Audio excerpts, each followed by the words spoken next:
ಅತಿ ದೊಡ್ಡ ಅನಾಹುತವೊಂದು ತಪ್ಪಿದೆ. ಪ್ರಧಾನಿ ಮೋದಿ ತೆರಳುತ್ತಾ ಇದ್ದ ಮಾರ್ಗದಲ್ಲೇ ಜಿಲೆಟಿನ್ ಪತ್ತೆಯಾಗಿದ್ದು ಹಲವು ಅನುಮಾನಗಳನ್ನ ಹುಟ್ಟುಹಾಕಿದೆ. ಅಲ್ಲಿ ಜಿಲೆಟಿನ್ ಇಟ್ಟಿದ್ದು ಯಾರು?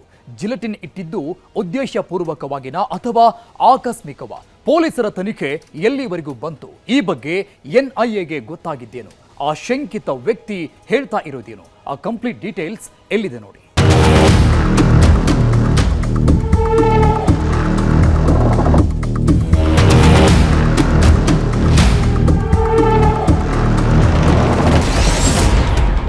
ಮೋದಿ ಮಾರ್ಗದಲ್ಲಿ ಜಿಲೆಟಿನ್, ಭಾರೀ ಭದ್ರತಾ ವೈಫಲ್ಯ. ರಸ್ತೆ ಪಕ್ಕದಲ್ಲೇ ಸಿಕ್ತು ಜಿಲೆಟಿನ್. ಉದ್ದೇಶಪೂರ್ವಕವಾ ಆಕಸ್ಮಿಕವಾ? ಮೋದಿ ಭಾನುವಾರ ಬೆಂಗಳೂರಿಗೆ ಬಂದಿದ್ರು. HAL ಬಳಿ ಅಭಿನಂದನಾ ಸಮಾರಂಭ ಮತ್ತು ಆರ್ಟ್ ಆಫ್ ಲಿವಿಂಗ್ನಲ್ಲಿ ಕಾರ್ಯಕ್ರಮಗಳಿದ್ವು ಅನ್ನೋ ಕಾರಣಕ್ಕೆ ಬೆಂಗಳೂರಿಗೆ ಆಗಮಿಸಿದ್ದ ಮೋದಿ ಮೊದಲು HAL ಸಮೀಪದಲ್ಲಿ ಅಭಿನಂದನಾ ಕಾರ್ಯಕ್ರಮದಲ್ಲಿ ಭಾಗಿಯಾದರು. ಆ ಕಾರ್ಯಕ್ರಮದಲ್ಲಿ ಕಾಂಗ್ರೆಸ್ ಅನ್ನ ಹಿಗ್ಗಾಮುಗ್ಗಾ ತರಾಟೆಗೆ ತೆಗೆದುಕೊಂಡ ಮೋದಿ ಪವರ್ ಶೇರಿಂಗ್ ವಿಚಾರವನ್ನ ಪ್ರಸ್ತಾಪ ಮಾಡಿ ಸಿಎಂ ಸಿದ್ದು, DCM DKಶಿಗೆ ಟಾಂಗ್ ಕೊಟ್ಟಿದ್ರು. ನಂತರ ಅವರು ರಸ್ತೆ ಮಾರ್ಗದಲ್ಲಿ ಹೊರಟಿದ್ದು ಕನಕಪುರ ರಸ್ತೆಯ ಆರ್ಟ್ ಆಫ್ ಲಿವಿಂಗ್ ಸೆಂಟರ್ಗೆ. ಅದೇ ದಾರಿಯಲ್ಲೇ ಸಿಕ್ಕಿದೆ 6 ಜಿಲೆಟಿನ್ ಸ್ಟಿಕ್ಸ್ ಇದ್ದ ಬಾಕ್ಸ್.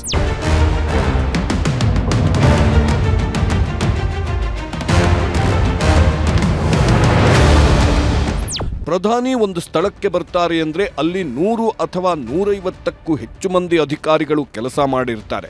ಪ್ರಧಾನಿಯ ಜರ್ನಿ ಪ್ಲಾನ್ ಫಿಕ್ಸ್ ಆಗ್ತಾ ಇದ್ದ ಹಾಗೆ ಅಲ್ಲಿ ಪ್ರಧಾನಿ ಭದ್ರತೆಗೆ ಅಂತಾನೆ ಇರೋ SPG ಚುರುಕಾಗುತ್ತೆ.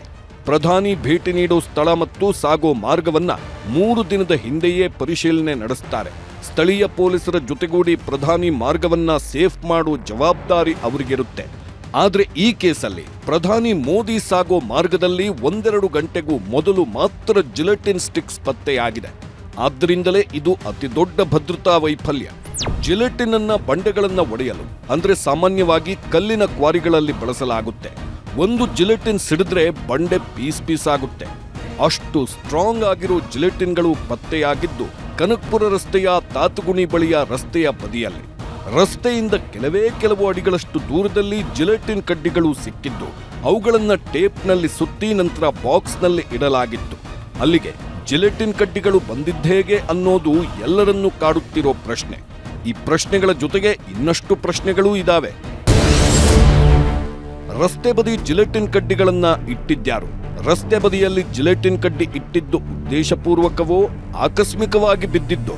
ಸುತ್ತಮುತ್ತ ಕ್ವಾರಿಗಳಿಗೆ ಜಿಲೆಟಿನ್ ಕಡ್ಡಿಗಳನ್ನ ಸಾಗಿಸಲಾಗುತ್ತಿತ್ತ. ಮಾರ್ಗದಲ್ಲಿ ನಿಯೋಜನೆಗೊಂಡಿದ್ದ ಪೊಲೀಸರು ಏನ್ ಮಾಡ್ತಿದ್ರು? ರೂಟ್ ಸ್ಯಾನಿಟೈಸೇಷನ್ನಲ್ಲಿ ಸ್ಥಳೀಯ ಪೊಲೀಸರು ವಿಫಲವಾದ್ರ? ಗುಪ್ತಚರ ಇಲಾಖೆಯ ಮಾಹಿತಿಯ ಕೊರತೆ ಕಾರಣನ? SPG ಸ್ಥಳೀಯ ಪೊಲೀಸರ ಸಮನ್ವಯತೆ ಕೊರತೆ ಇದೆಯಾ ಅನ್ನೋ ಪ್ರಶ್ನೆಗಳೂ ಇಲ್ಲಿವೆ. ರಾತ್ರಿ ವೇಳೆ ಜಿಲೆಟಿನ್ ಎಸೆದಿರುವ ಶಂಕೆ. ಜಿಲೆಟಿನ್ ಕುರಿತು ಪ್ರಶ್ನೆಗಳಿವೆ, ಆದ್ರೆ ಆ ಪ್ರಶ್ನೆಗಳಿಗೆ ಉತ್ತರಗಳಿಲ್ಲ. ಆ ಪ್ರಶ್ನೆಗಳಿಗೆ ಉತ್ತರ ಕಂಡುಕೊಳ್ಳೋಕೆ ಪೊಲೀಸರು ಪ್ರಯತ್ನ ಪಡ್ತಾ ಇದ್ದಾರೆ. ಜಿಲೆಟಿನ್ ಪತ್ತೆಯಾದ ಸ್ಥಳಕ್ಕೆ SP ಶ್ರೀನಿವಾಸ್ ಗೌಡ ಭೇಟಿ ನೀಡಿ ಪ್ರಕರಣದ ಬಗ್ಗೆ ಮಾಹಿತಿ ಪಡೆದಿದ್ದಾರೆ. ತನಿಖಾ ಪ್ರಗತಿ ಬಗ್ಗೆ ಅಡಿಷನಲ್ SP ರಾಮಚಂದ್ರಪ್ಪ ಮಾಹಿತಿ ನೀಡಿದ್ದಾರೆ. 50 ಅಧಿಕಾರಿಗಳು ಹಾಗೂ ಸಿಬ್ಬಂದಿಗಳನ್ನ ಒಳಗೊಂಡ ತಂಡಗಳಿಂದ ತನಿಖೆ ಮಾಡಲಾಗ್ತಿದ್ದು ರಾತ್ರಿಯೇ ಜಿಲೆಟಿನ್ ತಂದು ಎಸೆದಿರುವ ಶಂಕೆ ವ್ಯಕ್ತವಾಗಿದೆ. ರಾತ್ರಿ 10 ಗಂಟೆವರೆಗೂ ಪೊಲೀಸರು ಸ್ಥಳದಲ್ಲಿದ್ದರು. ಕ್ಲೀನಿಂಗ್ ಕೆಲಸ ಕೂಡ ರಾತ್ರಿವರೆಗೂ ನಡೆಯುತ್ತಿತ್ತು. ಪೊಲೀಸರು ಹೋದ ಮೇಲೆ ರಾತ್ರಿ ವೇಳೆ ತಂದು ಎಸೆದಿರುವ ಶಂಕೆ ವ್ಯಕ್ತವಾಗಿದೆ. ಸದ್ಯ ಆರೋಪಿಗಳ ಪತ್ತೆಗೆ ಮುಂದಾಗಿರುವ ಪೊಲೀಸರು ರಸ್ತೆ ಬದಿಯ CCTVಗಳನ್ನ ಪರಿಶೀಲನೆ ನಡೆಸುತ್ತಿದ್ದಾರೆ. ಪ್ರಧಾನಿ ಒಂದು ರಸ್ತೆ ಮಾರ್ಗದಲ್ಲಿ ಹೋಗ್ತಾರೆ ಅಂದ್ರೆ ಅಲ್ಲಿ ತೆಗೆದುಕೊಳ್ಳೋ ಮುನ್ನೆಚ್ಚರಿಕೆ ಗಂಭೀರವಾಗಿರುತ್ತೆ. ಆದ್ರೂ ಕೂಡ ಇಲ್ಲಿ ಜಿಲೆಟಿನ್ ಸ್ಟಿಕ್ಸ್ ಪತ್ತೆಯಾಗಿದೆ ಅಂದ್ರೆ ಇದೊಂದು ಗಂಭೀರ ಭದ್ರತಾ ವೈಫಲ್ಯ ಅನ್ನೋದ್ರಲ್ಲಿ 2 ಮಾತಿಲ್ಲ. ಇಷ್ಟಕ್ಕೂ ಹೇಗಿರುತ್ತೆ ಮೋದಿಗೆ ಭದ್ರತೆ? ಇಲ್ಲಿದೆ ನೋಡಿ. ಪ್ರಧಾನಿ ಜರ್ನಿಗೆ 1 ದಿನ ಮೊದಲು ರಸ್ತೆಯಲ್ಲಿ ಭಾರೀ ತಪಾಸಣೆ ನಡೆಸಲಾಗುತ್ತದೆ. SPG ಸ್ಥಳೀಯ ಪೊಲೀಸರಿಂದ ಮಾರ್ಗ ಪರಿಶೀಲನೆ ಮಾಡಲಾಗುತ್ತದೆ. ಬಾಂಬ್ ಪತ್ತೆ ಸ್ಕ್ವಾಡ್ನಿಂದ ರಸ್ತೆ ತಪಾಸಣೆ ಮಾಡಲಾಗುತ್ತೆ. ರಸ್ತೆ, ಮೋರಿ, ಸೇತುವೆ, ಚರಂಡಿಗಳಲ್ಲೂ ಪರಿಶೀಲಿಸಲಾಗುತ್ತದೆ. ರಸ್ತೆಯಿಂದ 10 ಮೀಟರ್ ಅಗಲಕ್ಕೂ ಸೂಕ್ಷ್ಮ ತಪಾಸಣೆ ನಡೆಸಲಾಗುತ್ತದೆ. ಪ್ರಧಾನಿ ಬರುವ ಮೊದಲೇ ಬೆಂಗಾವಲು ಪಡೆ ಪೂರ್ವಾಭ್ಯಾಸ ನಡೆಸಿರುತ್ತದೆ. ನಂತರವಷ್ಟೇ ಪ್ರಧಾನಿ ಸಂಚಾರಕ್ಕೆ ಅನುಮತಿ ನೀಡಲಾಗುತ್ತದೆ. ಶಂಕಿತನ ವಿಚಾರಣೆ. ಪೊಲೀಸರಿಗೆ ಗೊತ್ತಾಗಿದ್ದೇನು? ಪ್ರಧಾನಿ ಸಂಚಾರದ ವೇಳೆ ಇಷ್ಟೆಲ್ಲ ಕ್ರಮಗಳನ್ನು ಕೈಗೊಂಡಿದ್ದರೂ ಜಿಲೆಟಿನ್ ಕಡ್ಡಿಗಳು ಸಿಕ್ಕಿವೆ. ಪೊಲೀಸರು ತನಿಖೆ ನಡೆಸ್ತಾ ಇದ್ದು ಪ್ರಧಾನಿ ಹೋಗೋ ದಾರಿಯಲ್ಲಿ ಬ್ಲಾಸ್ಟ್ ಮಾಡುವುದಾಗಿ ಕರೆ ಮಾಡಿ ಬೆದರಿಕೆ ಹಾಕಿದ್ದ ಲೋಹಿತ್ ಎಂಬಾತನನ್ನ ಕೋರಮಂಗಲ ಪೊಲೀಸರು ಬಂಧಿಸಿದ್ದಾರೆ. ಸದ್ಯಕ್ಕೆ ರಾಮನಗರ ಸ್ಪೆಷಲ್ ಟೀಮ್ನಿಂದ ಜಿಲೆಟಿನ್ ವಿಚಾರವಾಗಿ ವಿಚಾರಣೆ ನಡೆಯುತ್ತಿದ್ದು ಬೇರೆ ಬೇರೆ ಅಧಿಕಾರಿಗಳು ಲೋಹಿತ್ನನ್ನ ವಿಚಾರಣೆ ನಡೆಸ್ತಾ ಇದ್ದಾರೆ. ಸೋಮವಾರ ಲೋಹಿತ್ ತಂದೆ ತಾಯಿಯನ್ನ ವಿಚಾರಣೆಗೆ ಕರೆದು ಕೆಲವು ಪ್ರಶ್ನೆಗಳನ್ನ ಕೇಳಿ ಮಾಹಿತಿ ಪಡೆಯಲಾಗಿದೆ. ವ್ಯಕ್ತಿ